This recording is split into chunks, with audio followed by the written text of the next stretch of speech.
So nag-umpisa na uli mga kabokals, oh. Malapit na tayo maka-isang tray.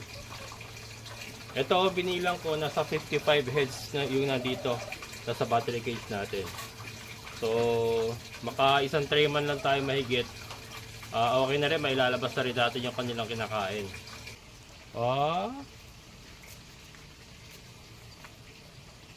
Mga kabokals, oh. Nasa pagpapakulo nga yata at technique kasi tingnan nyo, oh. Parang ano, parang nagmamantika siya, oh. Yan, oh. Tikman natin. Ito yung talagang ano eh, makapagsasabi.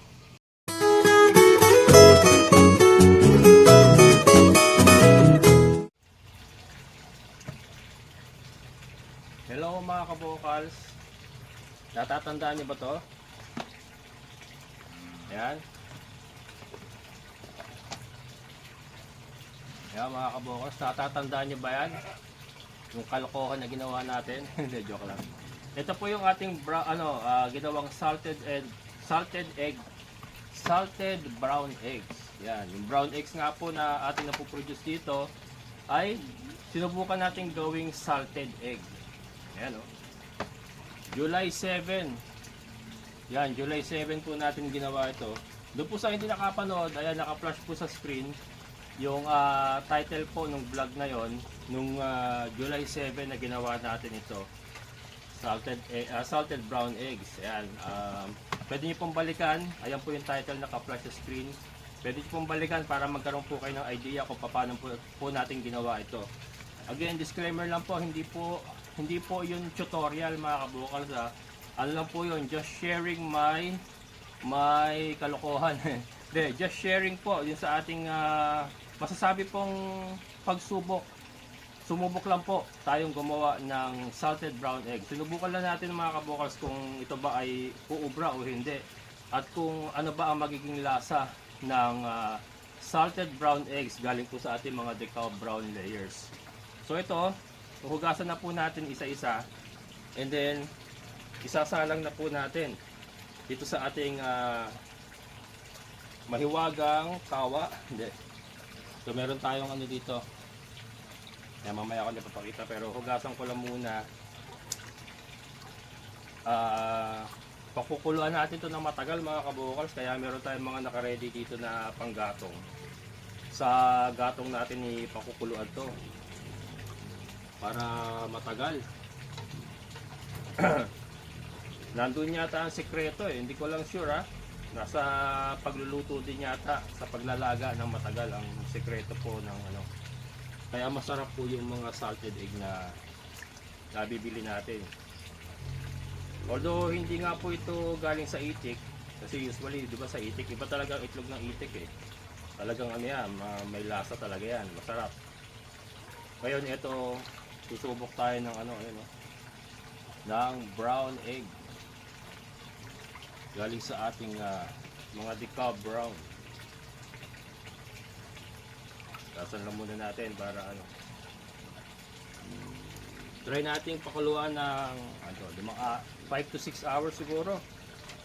Yan, total panggatong naman itong gamit natin. Marami naman tayong panggatong dyan sa labas. Mga nabubulok na kawayan sa kahoy. Yan ang gagamitin natin. Dito tayo maglalaga sa tabi ng ating layer aquaponics house. Kasi just in case na umulan mamaya, at least may bubong din sa gilid.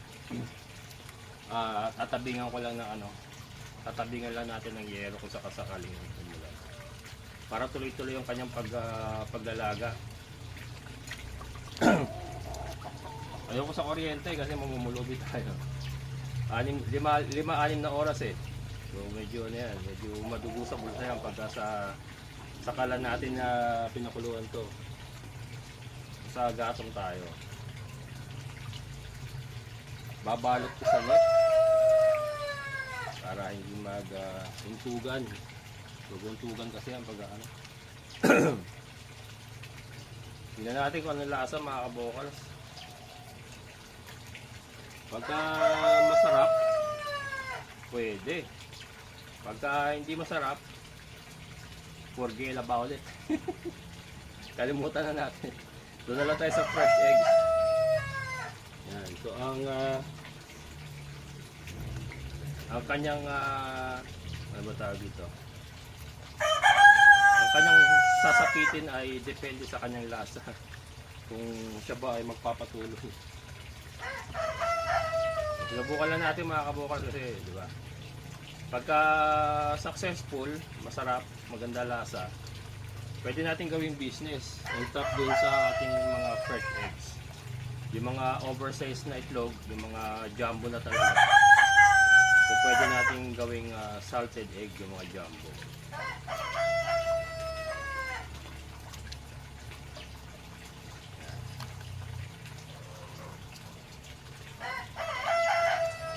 Hindi natuyo. Ewan ko kung ganito talaga, pero hindi siya natuyo. Basa pa rin siya, oh. Kahit ano na. Ngayon po ano July 23 ngayon July 7 natin sinimula. So hindi siya hindi siya natuyo. Dahil siguro sa asin. Ewan ko lang kung dahil sa asin kaya hindi natuyo yung lupa. Nanatili siyang basa.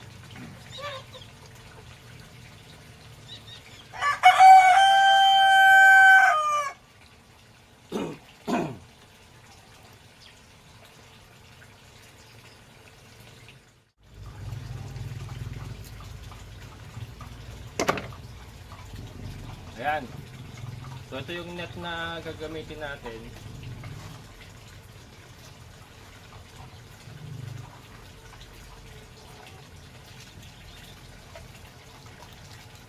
Ito na yung mga itlog na hinugatan natin mga kabokal.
Yan.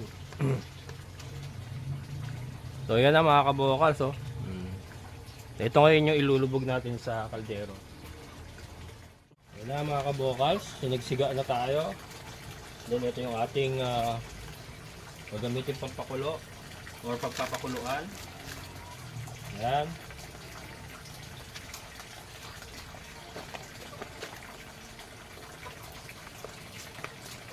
Then ito yung ating itlog. Lulubog natin ganyan.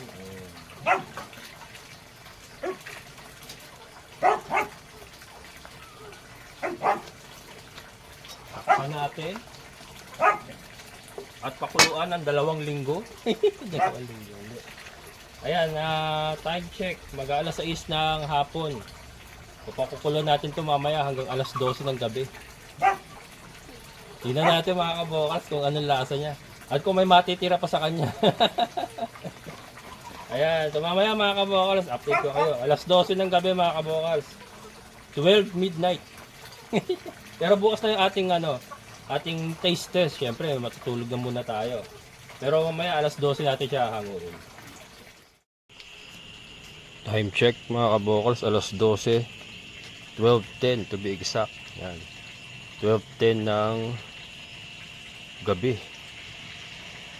So yan, hintayin ko, ano lang natin yan, ubusin na lang natin yung apoy na yan. Tapos, hahanguin na natin, okay na yan. So nag-start tayo ng before 6. Ngayon po ay alas 12 pasado. Yan. Tingnan natin kung anong kalalabasan nito. Yan mga kabukal. Pwede na to. So, nabasag pa rin, oh. Basag. Amukin na natin mga kabukals.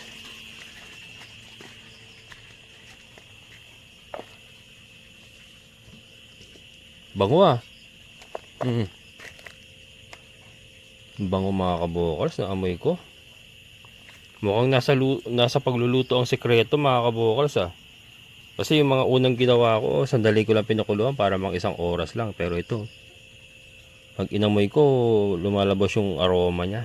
Kaya lang nabasag. Tinamaan siguro ng takip ito kanina pagbukas ko. Nalaglag kasi yung takip eh. Pero iba okay naman. Ayan, subukan na natin titestingin mga kabukals. Kaya alam muna natin lumamig dito. At time check 12:32 na ng gabi. Hating gabi na. So ayan, papatayin ko na lang yon para ano. Ito, hayaan natin lumamig dito sa labas. Yan, iwan lang natin dyan. Bukas na tayo magte-taste test. So yan, bukas mga kabokals, tutuloy natin. Hello mga kabokals. Ayan, harvest muna tayo ng brown eggs. Ayan mga kabokals. Dumadami na uli yung itlog ng ating mga decal brown. Ayan.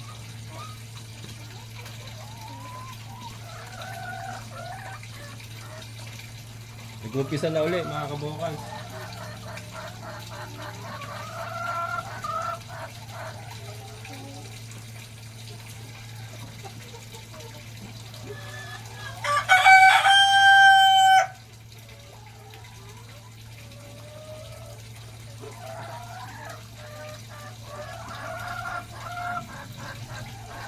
Ayan o.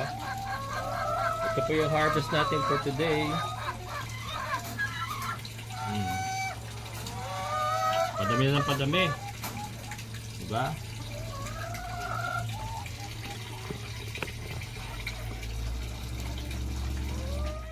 Sensya na ano pala, nakakasilaw pala kayo na sa taas kasi nagre-reflect yung araw. Pero ito yung nakuha natin sa bandang itaas saka dito sa pangalawa. Then ito yung mga sa baba natin mga kabukals. Yung brown na brown, no? Brown na brown.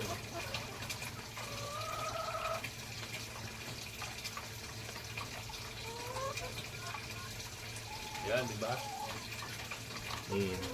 So nag-umpisa na uli mga kabokals, oh. Malapit na tayo maka-isang tray. Ito, binilang ko, nasa 55 heads na yung nandito sa battery cage natin. So maka-isang tray man lang tayo mahigit. Okay na rin, may lalabas na rin natin yung kanilang kinakain. So yan, kagabi nga po, nilaga natin yung itlog na maalat na ginawa natin, di ba? Ngayon po yung yung moment of truth.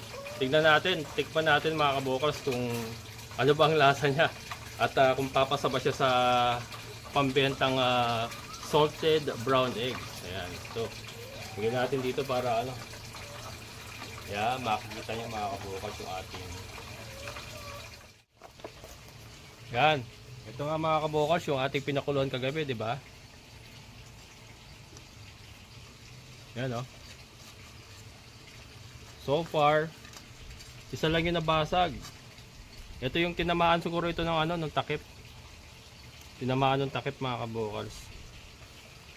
Yan. Okay naman sila lahat. Yun lang ang basag. So effective yung net. Kailangan talaga may net pala. So sinimulan nga natin ng before 6 ng hapon. Tapos natapos tayo ng 12:32 yata yun.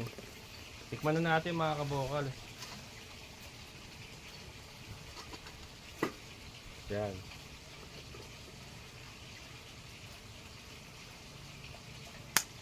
Pakita ko muna yung core.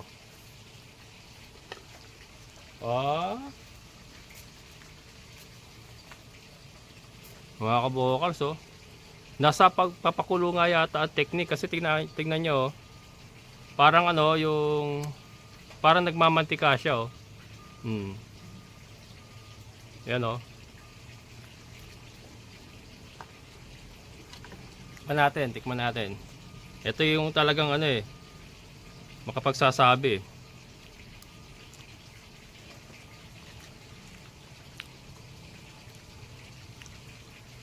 Pwede mga kabokals.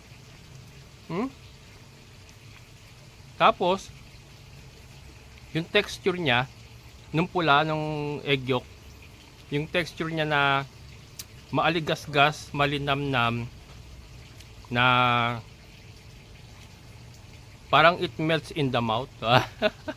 It melts in the mouth mga kabokals, oh. Yung kanyang egg yolk.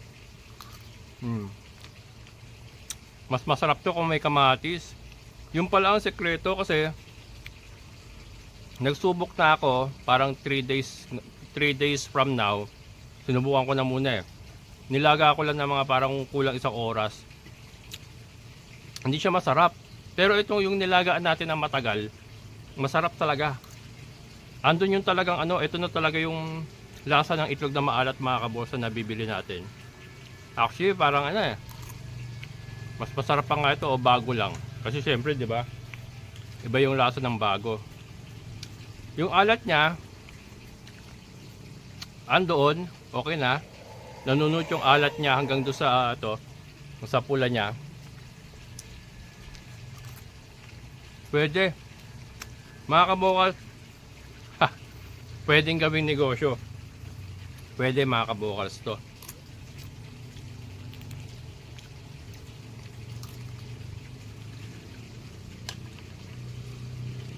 Oh. Ganyan. Nagmamantika yung ano. Siguro kung magagawa ka pang ano, may 6 hours na ba yun? Ayun, nalaglag tuloy. 6 to 7, 7 to 8, 8 to 9, 9 to 10, 10 to 11, 11 to 12. May 6 hours pala. May 6 hours natin yung napakuluan ito. So nandun pala mga kabokals. Pero syempre bukod sa ginagawa sa putik na ginamit natin, yung nuno sa punso, saka yung method nga na pag marinate natin sa kanya, yun. Tapos yung pagpapakulo pala na matagal, andoon yung sekreto mga kabokals ang paggawa ng itlog na masarap na itlog na maalat, sa pagpapakulo pala. Pwede. Ayan, so ito mga kabokals, itutuloy na natin to. So yung mga jumbo na makukolekta natin na itlog,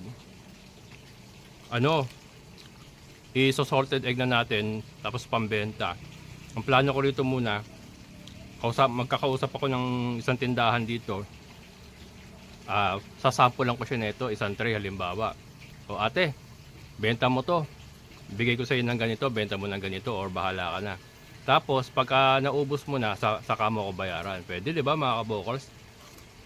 Itlog na maalat, salted brown egg. Akala ko nung una kasi nga tinesting ko yung 3 days yung 3 araw na karaan. Tinesting ko yung mga kasama nito na pinukulong ko lang ng kulang 1 oras. Hindi ako nasarapan kasi parang malabsa siya, Pero ito kasi kumbaga dry siya, ayan. Dry siya pero yung egg yolk nga niya malinamnam, tapos parang nagme-melt sa mouth mo, nagme-melt siya. Yun pala sa pakulo mga kabokals sa sekreto. Yan. So successful ang ating itlog na maalat mga kabokals. O doon po sa mga malalapit dito, San Rafael, Bulacan, no? Baka gusto nyo po magpa-reserve, magpagawa ng itlog na maalat kay Kalbo. Ang price po depende sa size. I-announce ko yan pag-isipan ko lang muna kung magkano. Pag-isipan ko muna. Yung presyo syempre depende sa laki ng itlog na natin, na gagawin natin. Pero yan mga kabokals, sa wakas nakuha ko rin yung tamang technique, tamang paggawa ng itlog na maalat. Ito na yan mga kabokals. So ayan mga kabokals, so Another day. Hindi, another 2 days kasi kahapon pa natin sinimulan to. Pero ayan mga kabokals, another business po na pwede natin gawin sa ating mga brown eggs, salted brown egg, successful mga kabokals. Pero biro, hindi po ako nagbibiro, hindi po ako nagluloko. Magiging honest naman po ako kung sablay talaga. Pero ito, talagang andun talaga yung sarap mga kabokals. Ng itlog na maalat. Bago tayo magtapos, shoutout po sa viewer natin na sila Ma'am Rebecca Teves at kay Sir Joey Teves. Happy 25th anniversary. Yan sa inyong mag-asawa. Congratulations po and many more anniversaries to come. And syempre sa lahat po ng mga solid kabokals, maraming salamat po sa inyong patuloy na suporta. Shoutout din po sa ating kaibigan na Sir Boyet. Sir, thank you so much. So muli, ito ang inyong kabokals farmer. Nagsasabing sabay-sabay tayong mangarap, magsikap at kumilos. Siguradong ulan ang ating amazing na buhay. Bye-bye!